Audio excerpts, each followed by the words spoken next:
Hi guys, this is Sam with another Monday Musing. Before we begin, just to let you know that there will be some scheduling changes over the next week because I'm in convention prep mode for Cardiff Independent Comic Expo, which is Saturday, the 8th of July at Cardiff Masonic Hall in, you guessed it, Cardiff. Now, lots of indie creators, it's going to be a really fun time. If you can, come on down, there will be tickets on the door.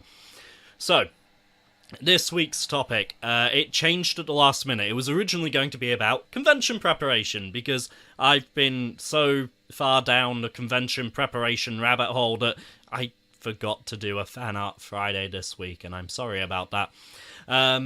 But there has been some stuff going on today, all over social media feeds, a lot of different discussions, and I think actually it's timely, it needs to be discussed, and it's given me a lot of food for thought.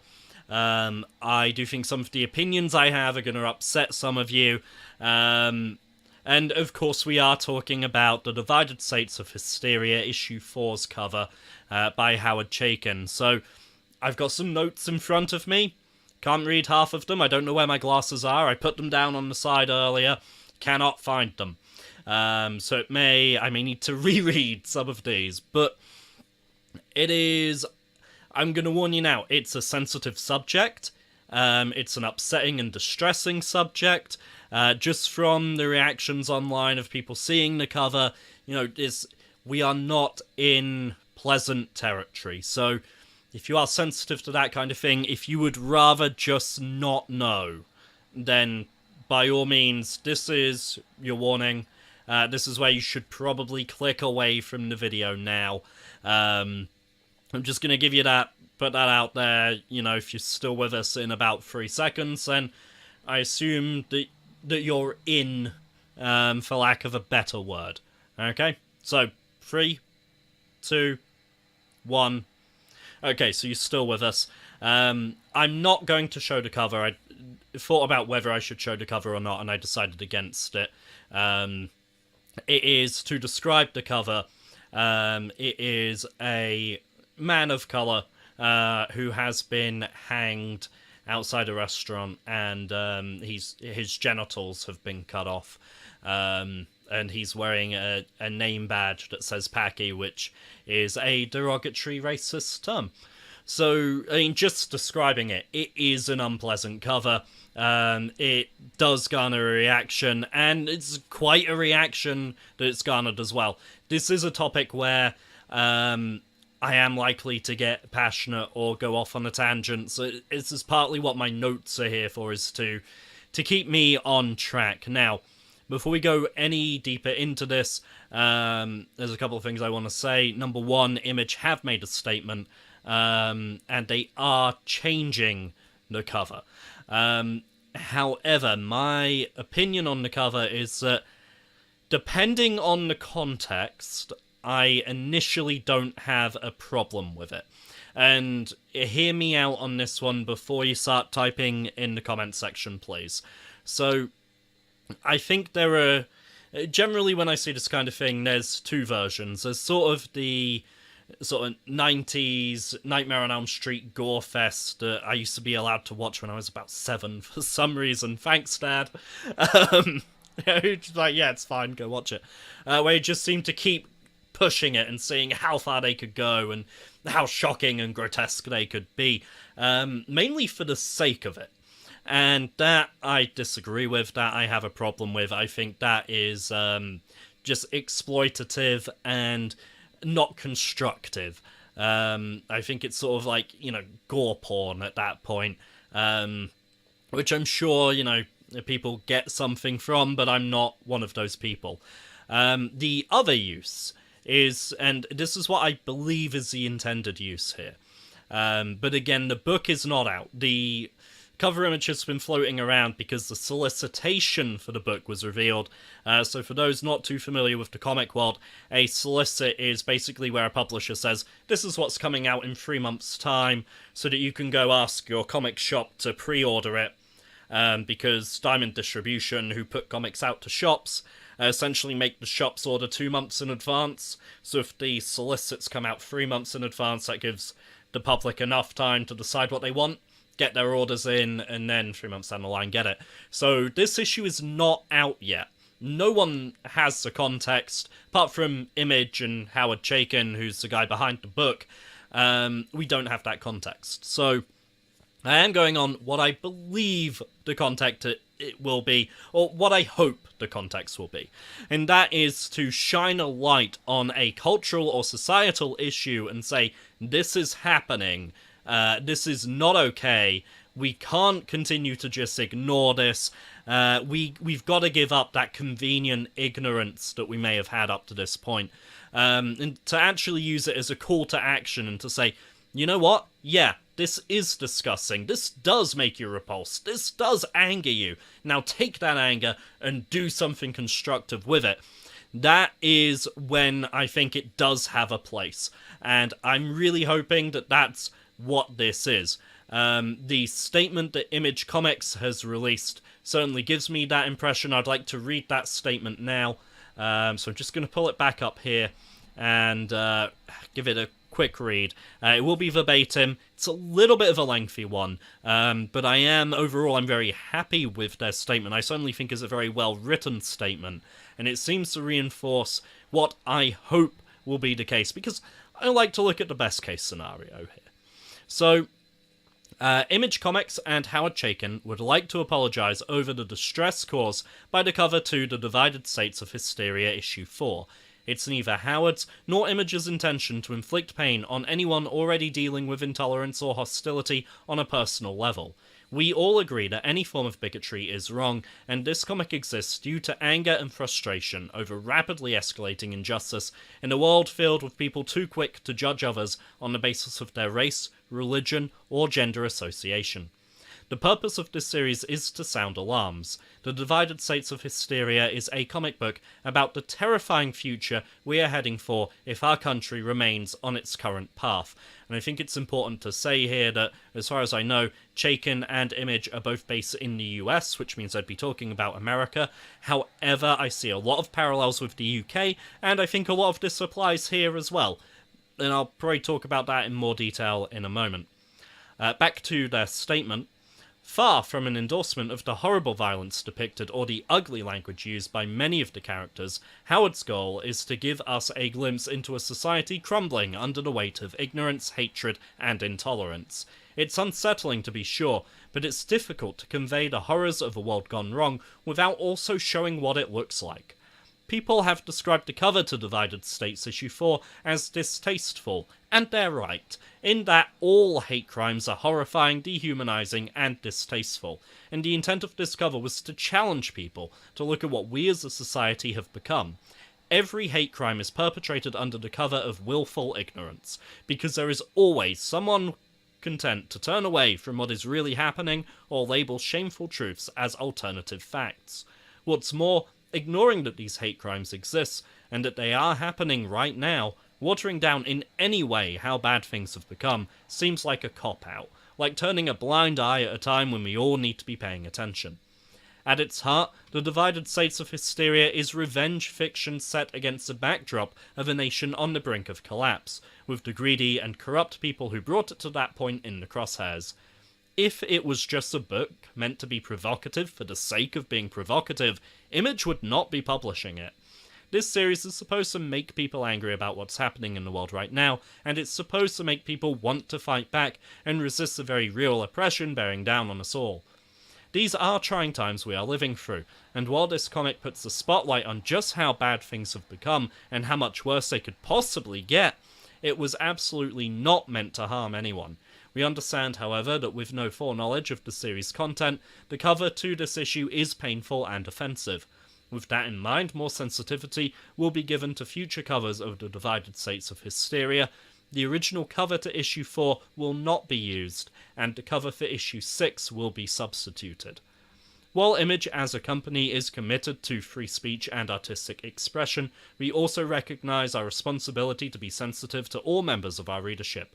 We listen to all feedback, from our creators, from our retailer partners, from our readers.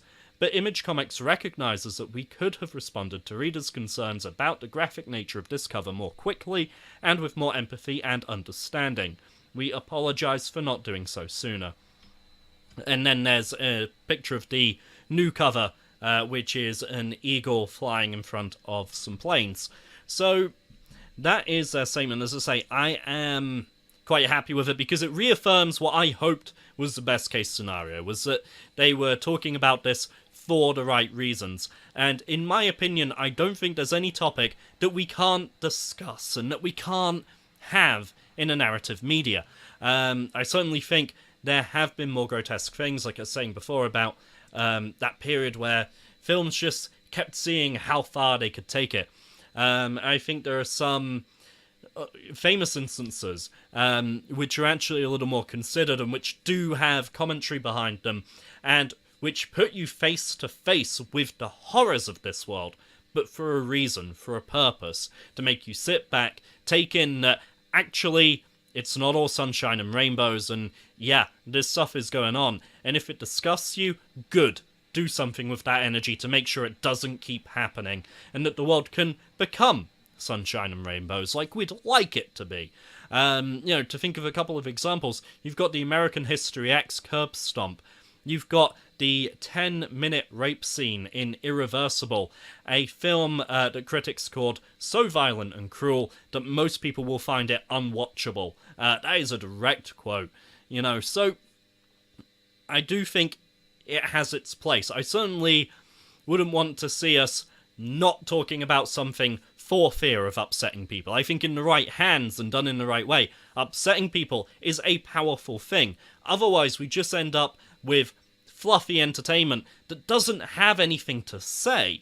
And I think that would be a really sad thing. I think an artist's job is to take the world and their view of the world, how they see things, take the issues that mean something to them and put that across to the reader, challenge their mindsets, give them content that's engaging, and if it evokes a response, good.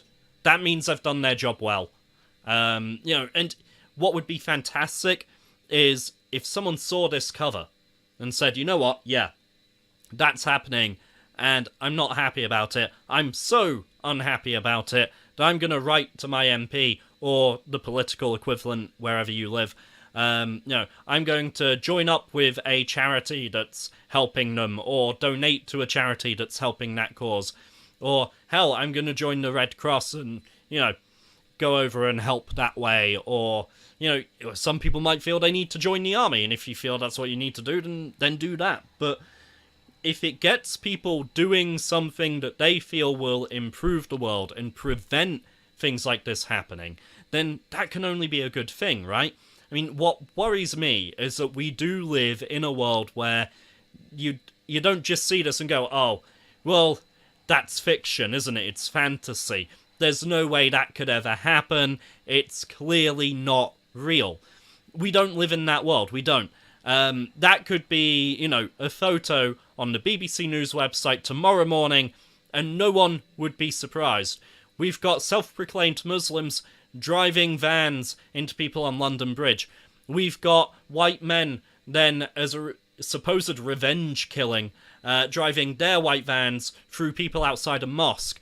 We've got policemen shooting black men for seemingly no good reason. There's never a good reason. Let's be blunt. There's no good reason to kill someone.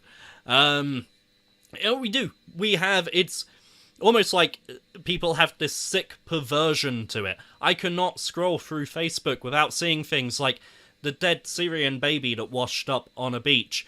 The videos of aftermaths of bombs being dropped on Syria, where you've got people crying and screaming and dying in the streets. Parents carrying the limp, lifeless bodies of their children through smoke and debris, having lost absolutely everything, including the will to go on. And there's always a video. That's the other thing. The police shootings, there's always a dash cam video. When people tried to behead Lee Rigby, there were videos. The first thing people do in these instances is get their goddamn phones out to take photos and video to share on social media. And I can't stand it. I am desensitized to the fictional stuff, to be honest with you. And again, it might be that period where people just kept trying to one-up each other. And And it's the real world stuff that gets to me now. Though I say that, I do lie a little bit. If it's concerning children, especially ever since I became a father, it turns me right off. I have all the Max Payne games, but I can't get through the first game because very near the start there's the scene about his wife and baby being murdered quite brutally. And I can't. Now, I think there is a purpose to upsetting people sometimes, and I think if it does make people act, then it's constructive, and it can be a good thing, if that makes sense. What I don't want to see is more of these. I mean, we live in a world where Saddam Hussein was executed. Hey, let's live stream it. Honey, grab the popcorn, they're killing the dictator. And it drives me mad.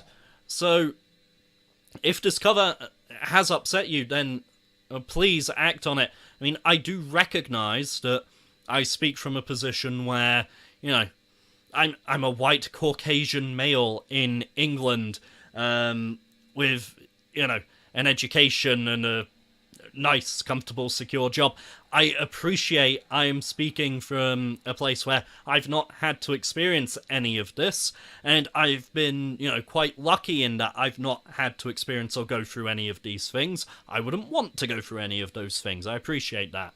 And I get that in terms of having this on a comic book cover, maybe, I could agree that this should maybe be reserved for the interiors, and that in terms of a cover, it could be insensitive in that, you'd have to make considerations about it being displayed in a comic book store.